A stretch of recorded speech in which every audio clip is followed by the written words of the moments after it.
সবার একটা করে হয়ে যাবে, এত এত এ করার কিছু নেই। ওই গাড়িতে প্রচুর মাল আছে, সবার একটা করে হয়ে যাবে। দুর্নীতির যে গাড়ি, এই গাড়ির থেকে থান কাপড় পর্যন্ত বেরিয়েছে। ভাবতে পারছেন কতগুলো হাজার হাজার থান কাপড় বেরিয়েছে। মানে বিজেপি সমর্থক আর বিজেপি কর্মীদের মেরে এই থান কাপড়ে মনে হয় ইয়ে করে দিত, মানে ওপরে দিয়ে দিত। কাকিমা, এই স্কুল ড্রেসগুলো কোথায় ছিল, কোথায়? ওই বিলি পাইয়ে বিলি বিলি বিলি, এই পলিথিনও? হ্যাঁ, এইগুলো নিয়ে পেয়েছে কবে? এই আজকে রাতের পাইয়ে। আজকে রাত্রে? মানে এগুলো আর গাড়িতে লোড করার টাইম হয়নি? এখনো আছে, এটা এখনো আছে। এই যে দেখতে পাচ্ছ, এই এক প্যাকেট, সব থান কাপড়, এই এক প্যাকেট। কি অবস্থা, কি অবস্থা! এগুলো আদৌ থান কাপড় না ধুতি?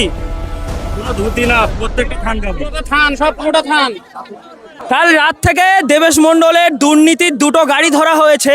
এখন আমাদের যে বর্তমান এমএলএ আছে রেখা পাত্র, তাকে বারবার ফোন করা হচ্ছে। একবার ফোন ধরেছিল, মানে 2-3 বার ফোন করার পরে একবার ধরেছিল, ধরার পরে কি জানিয়েছিল আমরা সঠিক জানি না, কিন্তু এখন রেখা পাত্রের ফোন সুইচ অফ এবং রেখা পাত্র ফোন তুলছে না। মানে সে কি এখানে আসতে চাইছে না? রেখা পাত্র এখানে কেন আসছে না? আর আমরা কাকে ভোট দিয়েছি? ওর স্বামীকে দিয়েছি না ওকে দিয়েছি? ওর স্বামী এখানে এসে কি করতে পারে? ওর স্বামীকে এখানে আসার কোনো দরকার নাই। যদি আসতে হয় রেখা পাত্রকে আসতে হবে, আর মিডিয়া সহ আসতে হবে। 2 নম্বরের মাল আমরা এখানে ধরেছি, এতদিন ধরতে পারিনি। আমরা খুব আগ্রহ ছিলাম, সে চোর ধরে ফেলেছি। চোরকে কিভাবে সাজাতে হয় সেটা আমরা চাই। আর তাই জন্য হয় আমরা ওপর মহলে আজকে ইয়ের কাছে চলে যাবো। এটা তো একটা প্রাক্তন এমএলএর গ্রাম, তাই তো? একদম। প্রাক্তন এমএলএর গ্রামে কি ঘটছে কি না ঘটছে সে ব্যাপারে কোনো কিছু সেই ব্যাপারে সে এখন আজকে এত বড় একটা দুর্নীতি হলো, তাও খবর দেওয়া হয়েছে, তাও এখানে আসছে না। হাজার হাজার মানুষ ওকে ফোন করছে, ফোন বন্ধ রেখেছে। এ কৈফিয়তটা আমরা চাই রেখা পাত্রের কাছে। রেখা পাত্র কি এই দুর্নীতির সাথে জড়িত? জনগণ প্রশ্ন করছে যে রেখা পাত্র এই দুর্নীতি এখন মনে হচ্ছে 7টা থেকে আমাদের এখানে গাড়ি ধরা হয়েছে, মানুষ এখানে ওপর নেতৃত্বের ফোন করা হচ্ছে, তা সত্ত্বেও ওরা এখনো উপস্থিত আসেনি। এত গরিব মানুষ এখানে, সুন্দরবনের একদম শেষ সীমান্ত বলতে পারো। এই গরিব মানুষদের এখানে এত বড় একটা দুর্নীতি হয়েছে, বর্তমানের এমএলএ রেখা পাত্র এখানে আসতে চাইছে না। কেন আসতে চাইছে না এটা রেখা পাত্র দিদি ভাইয়ের কাছে জানতে চাই, যে আপনি কেন আসছেন না এখানে। কাকিমা, এই স্কুল ড্রেসগুলো কোথায় ছিল, কোথায়? ওই বিলি পাইয়ে বিলি বিলি। বিলি, এই পলিথিনও? হ্যাঁ, এইগুলো নিয়ে পেয়েছে কবে? এই আজকে রাতের পাইয়ে। আজকে রাত্রে? মানে এগুলো আর গাড়িতে লোড করার টাইম হয়নি? না, নিজের ছিল, নিজের যে পুড়িয়ে গেছে। আচ্ছা, নিজের থেকে মনে হয় পুড়িয়ে গেছে। মা, ভাবতে পারছেন যে বাচ্চাদের স্কুলের ড্রেস সেগুলো নিয়েও দুর্নীতি। আজকে সৌমিক ভট্টাচার্য বলছে যে ভালো তৃণমূল, খারাপ তৃণমূল। ভালো তৃণমূলটা কোথায়? সুন্দরবনের হিঙ্গলগঞ্জ ব্লকের প্রাক্তন এমএলএ দেবেশ মণ্ডল আজকে চোর প্রমাণিত হয়ে গেল। দেখাও দুটো গাড়িতে মাল ভর্তি, একদম দুটো গাড়িতে ফুল মাল। গাড়ির নাম্বার প্লেটগুলোও আমি যোগ করে দিচ্ছি। এই 2 গাড়ি মাল, আর ক গাড়ি আছে জানি না, বাড়ি সার্চ করলে হয়তো আরো অনেক পাওয়া যাবে। এর আগে 2 গাড়ি এর আগে 2 গাড়ি চলে গেছে। শুভদা, এই বাইকটা নাও। এর আগে 2 গাড়ি চলে গেছে না? পুরো হিঙ্গলগঞ্জ ব্লক আজকে দেখুক, দুটো গাড়িতে ফুল মাল ভর্তি। চলো আসো, একটু মাল কি মাল আছে একটু দেখবো। পলিথিন উঁচু করে দেখতে পাচ্ছ, একটা গাড়ি আর পেছনের একটা গাড়ি আছে, 2 গাড়িতে মাল পুরো লোড। ঠিক আছে, 4টে গাড়ি ছিল, 2টো গাড়ি পাচার করে দিয়েছে। কি তাই তো দাদু? হ্যাঁ, এদিকে আসো, এই নাম্বার প্লেটটা একটু তোলো। হ্যাঁ, বলছি আমাদের গ্রামের জনগণের জন্য এই মাল এসছে, ত্রাণ এসেছিল, ত্রাণ জনগণকে দিয়ে দেয়নি। এখন সেই ত্রাণ ধরা হয়েছে, গ্রামের মা বোনিরা আছে, ত্রাণ আমাদের অন্য জায়গায় যাবে না। এখানে অবশ্যই এটা আপনাদেরই অধিকার, গরিব মানুষের অধিকার।